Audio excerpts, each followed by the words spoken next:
खुलुमबाय बडोलेण्ड एंखं टेलिभिजननिफ्राय बोसोर गोदाननि रंजालि बैसागोनि बयनिसिमबो हामलायनाय बावहरबाय। दिनैनि रादाबखौ फरायदों आं मिथिंगा बसुमतारी। दिनैनि गाहाय रादाबफ्राव दङ। लकडाउनखौ 3 मेसिम फोसावबाय। सा 30 सिम बांबाय आसामाव कर'ना भाइरास बेरामिया। देहा मन्थ्रि डक्टर हिमन्त बिश्व शर्मा आरो बिटिसिनि गाहाय हाग्रामा महिलारिया रंजालि बैसागोनि रायजो राजाफोरनो हामलायनाय बावहरदों। गसाइगाव जिल्ला गुदि बाथौ आफाद बांला 1427 आरो इंराजि 2020 इं रंजालि बैसागु गोदान बोसोरनि बाथौ फुजा होदों। गुबुन गुबुन जायगायाव लकडाउननि मुङै जाग्रा मुवा बेसादफोर रानदों।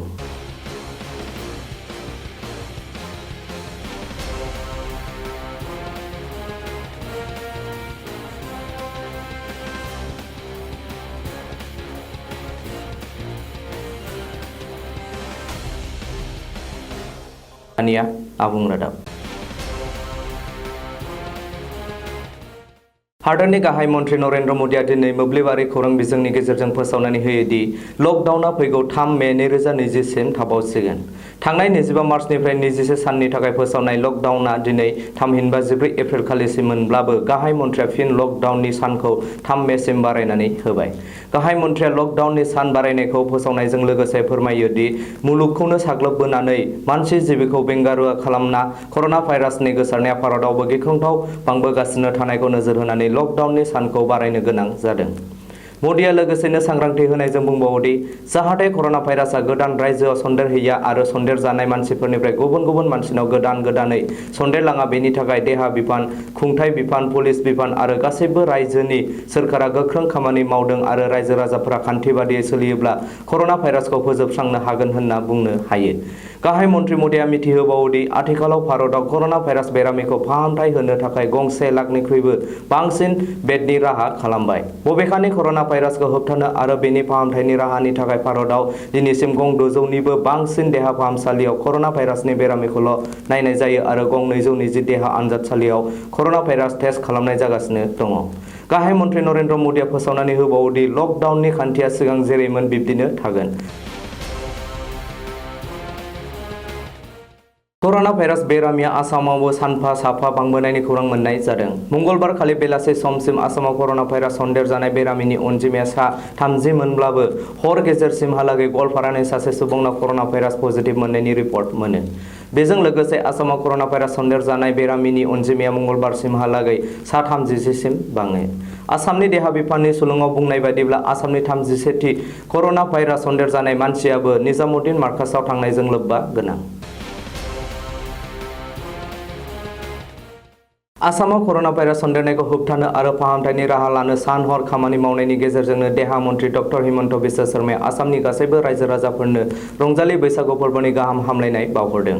बिटिसिनि गाहाय खुंगिरि हाग्रामा महिलारियाबो रंजालि बैसागु फोरबोनि रायजो राजाफोरनो हामलायनाय बावहरनायजों लोगोसे देग्लायनि बैसागुआव बयखौबो गावबागाव न'आवनो थानानै बैसागु फालिनो खावलायदों। महिलारिया लोगोसेनो बैसागुनि हामलायनाय होनायजों लोगोसे रायजोआव कर'ना भाइरास होबथानो आरो फाहामथायनि थाखाय नांथाब नाजा खामानि मावनाय गासैबो मावफारियाफोरनो साबायखर होदों।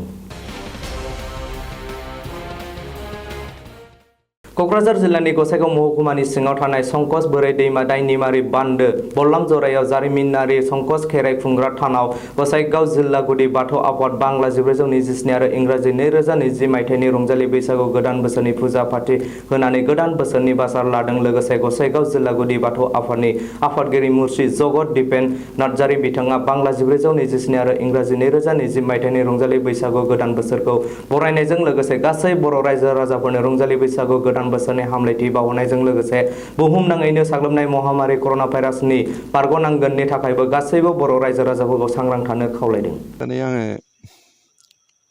गसाइगाव जिल्ला गुदि बाथौ आफादनि जानानै गोदान बोसोरनि बयनोबो हामलायथि बावबाय।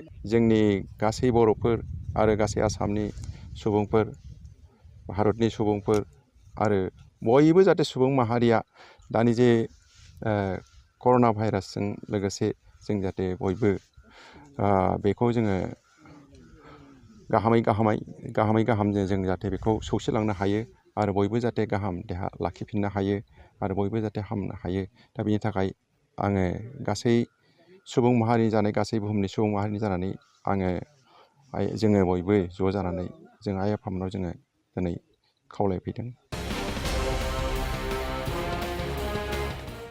सोरखारनि खावलायनाय बायदि लकडाउननि मुङै गोबां जायगायाव सुबुं अनफावरिफोरा निखावरि नखरफोरनो जाग्रा मुवा बेसाद राननानै होदों। बाक्सा जिल्लानि सिङाव थानाय सादेरि सुबा गामिनि फोरोंगिरि आरो फालांगिरिफोरा लोगो नांनानै गामिनि हाजिरा मुजिरा मावनानै जाग्रा निखावरि नखरफोरनो थाव, सिनि, सापात, साबोन, दालि, आलु आरो बायदि मुवा बेसाद राननानै होयो। रुंनियानि केक'हाटी गामिनि फोरोंगिरिफोराबो जानाय मुवा बेसाद राननानै होदों। दिनैनि रादाबा एसेनोसै। गोजोन्थों।